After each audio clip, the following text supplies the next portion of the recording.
Thanks for joining us from the Ohio AgNet Voice You Know with the News You Trust studio, sponsored by BASF, where you can count on the trusted performance of Levo seed treatment to protect your soybean crop.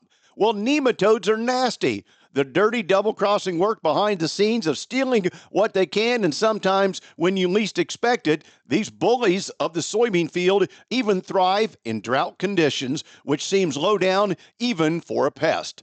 Well, the dry spell experienced this fall is putting a push on the need to test for soybean cyst nematode, said Horacio Lopez Nicora, soybean pathologist and nematologist at The Ohio State University.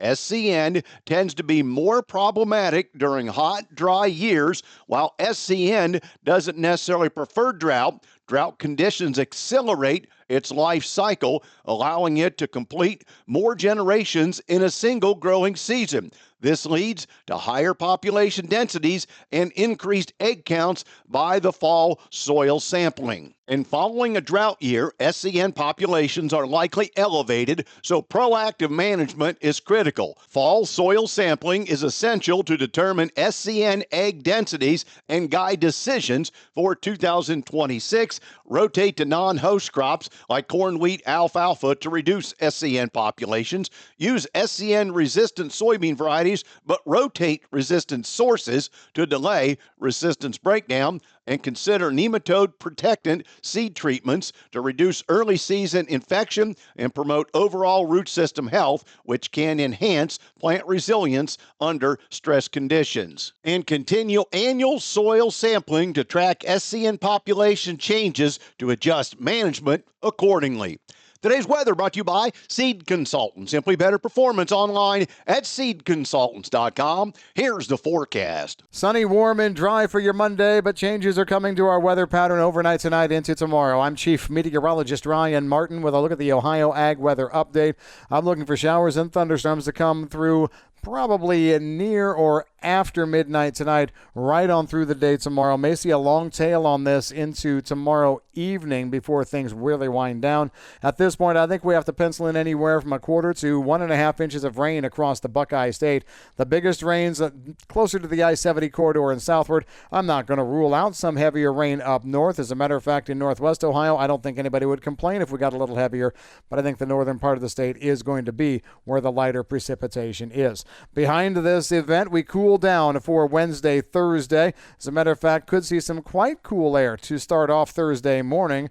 I'm not going to say we're looking at widespread frost, but maybe some isolated patchiness here around 38 degrees or so.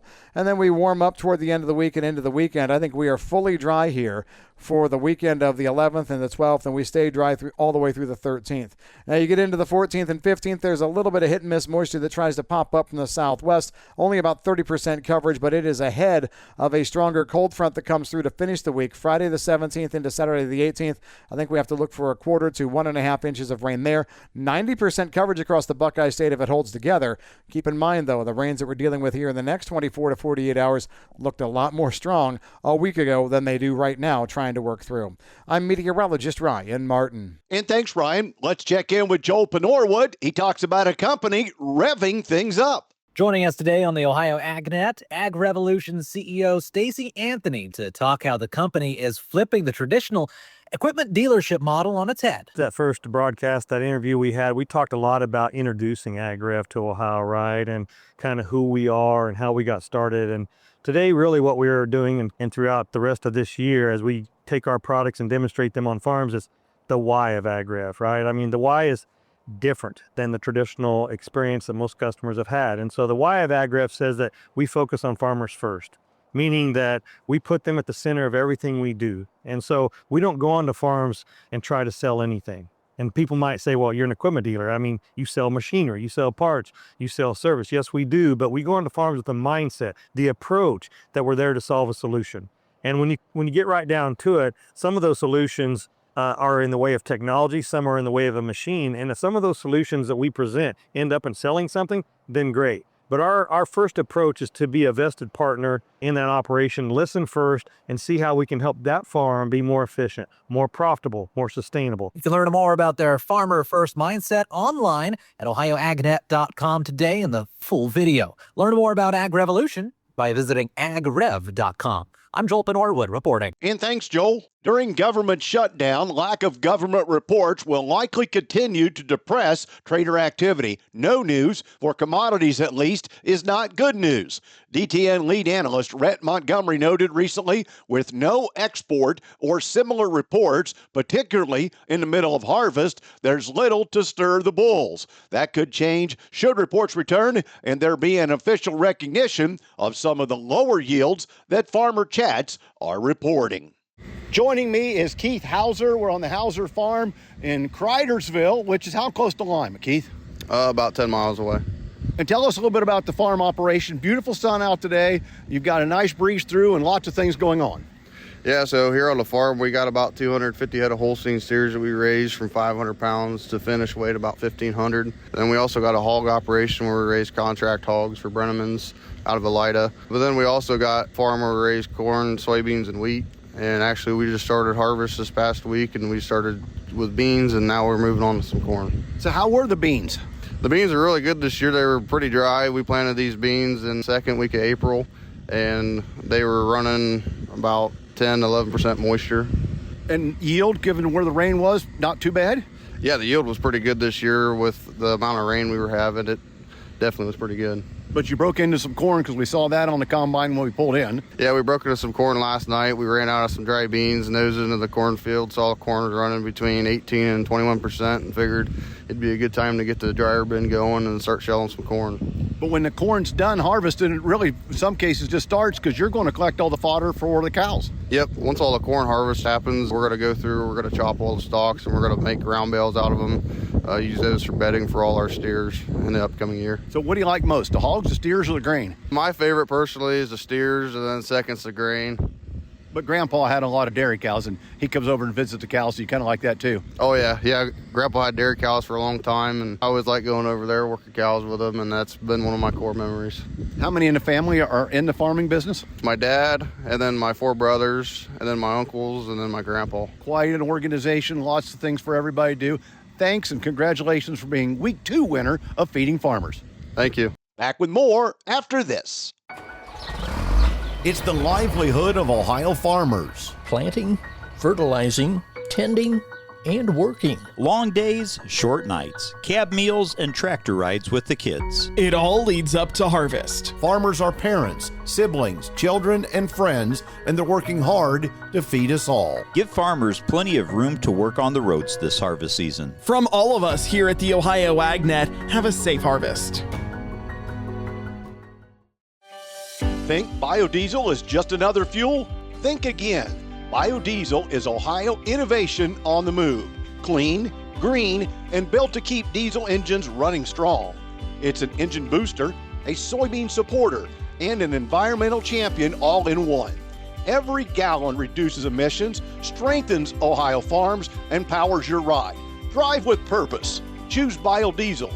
Learn how at soyohio.org. The official start to the wet season in central Brazil came about on time, and producers took advantage by getting a quick start on planting their soybeans. Dry weather since then has allowed the progress to continue. However, that also threatens the crop if rains do not come quickly. Central Brazil producers are significantly ahead of schedule in planting soybeans. Those early showers came through with the front and dropped about 1 to 3 inches across the region early last week. That got Central Brazil producers out in full force. Since then, planting progress has soared. According to Mato Grosso Institute of Agriculture Economics, planting progress is the quickest in the last 5 years. At just over 15% completed as of October 3rd. It quickly outpaces last year as just over 2% and the 5-year average just over 6%. All regions of the state, except for the Northeast and Southeast, are all over 12% complete. The agency expects about 32 million acres of its land to be planted this season. That is about the same acreage as Illinois, Iowa, Minnesota, and Indiana combined, according to USDA estimates. Ty Higgins is back at the Ohio AgNet. He's out in the cab. Let's check in with his first cab cam of the fall season. Our latest cab cam brought to you by Precision Agri-Services Incorporated. Learn more at precisionagriservices.com. Taking us to Crawford County, just north of Crestline, with Chase Finney and Finney Farms. And so far, so good here this harvest season. Yields are looking spectacular. Yes, yep. So far, so good. Everything's been moving along well, and crops are coming off good. So getting a nice dry stretch here. So all great. Not to pace yourself, because this harvest season is going to be a little bit longer than last season. That's for sure. That's for sure. But just slow, or not slow, steady. I guess we're hitting it kind of hard right now, but no, everything's going pretty smooth. So far, so good. How did the growing season go? The growing season was a little wet early, and a lot of moisture shut off late August or so. In between there, it was pretty good. A lot of good sunlight and a lot of good rainfall. So far, it's been good. You can watch the entire cab cam online on our website, ohioagnet.com, also on our Facebook and YouTube pages as well, as we visit with Chase Finney of Finney Farms in Crawford County. I'm Ty Higgins. We'll see you down the road. And thanks, Ty. The live cattle complex ended Friday slightly higher, mainly being mildly supported by traders through the day's close, even though nothing significant developed from a fundamental sense, as cash prices again traded lower and boxed beef prices closed mixed. The week's total slaughter number was estimated at 557,000 head, 2,000 head more than a week ago, and 54,000 head less than a year ago. The lean hog complex also looking at slaughter numbers, 485,000 head, 21,000 head more than a week ago, 4,000 head more than 1 year ago.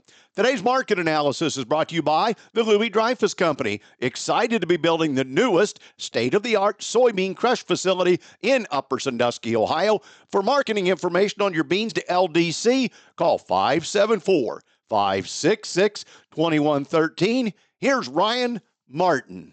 A mixed bag as we moved through the Friday trade, and that sets the stage for who knows what this week as we get back at it. Corn and wheat futures were steady to slightly lower last week, and the bean market, well, trying to make heads or tails of what's going on in this whole trade agreement China talk situation.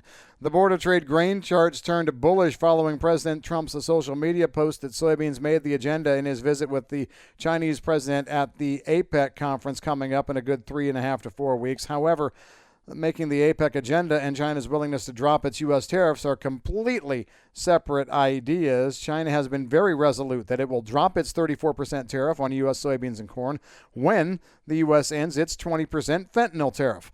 It'll be difficult for the president to end his fentanyl tariffs due to the revenue they annually produce and the message that they send.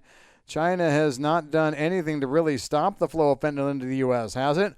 The U.S. soybean farmer has become a pawn in the U.S.-China trade war and made his presence known over the course of the past week and a half, 2 weeks. ASA barraging all sorts of stuff out there in the media, trying to highlight the plight of the U.S. farmer. Now, farmers are pushing ahead with harvest. Soybean harvest may be done here within the next week or so. Then it's a return to U.S. corn harvest. U.S. farmers are fulfilling forward sales on grain contracts and tucking the remainder of the harvest into storage.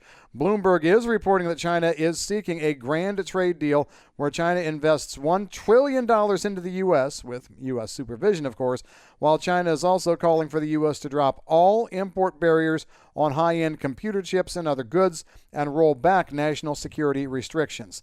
China is also seeking a change in the U.S. stance on Taiwan, requesting that it no longer opposes Taiwan's reintegration with China, thereby stripping away the decades-old one China policy. On top of all that, the U.S. would also lower its tariffs on Chinese goods imported and used in Chinese factories within the U.S.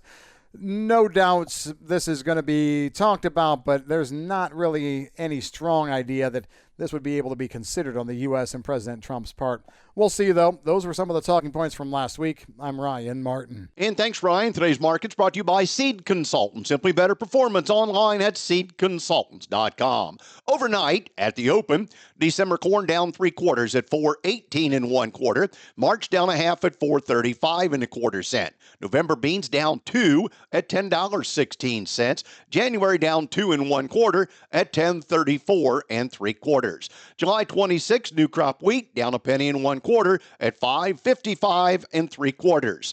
On Friday, October cattle closed up 50 cents at $231.02. October lean hogs up 30 cents at $98.97. And November feeder cattle up $3.02 at $355.42. Thanks for joining us. This is the Ohio AgNet.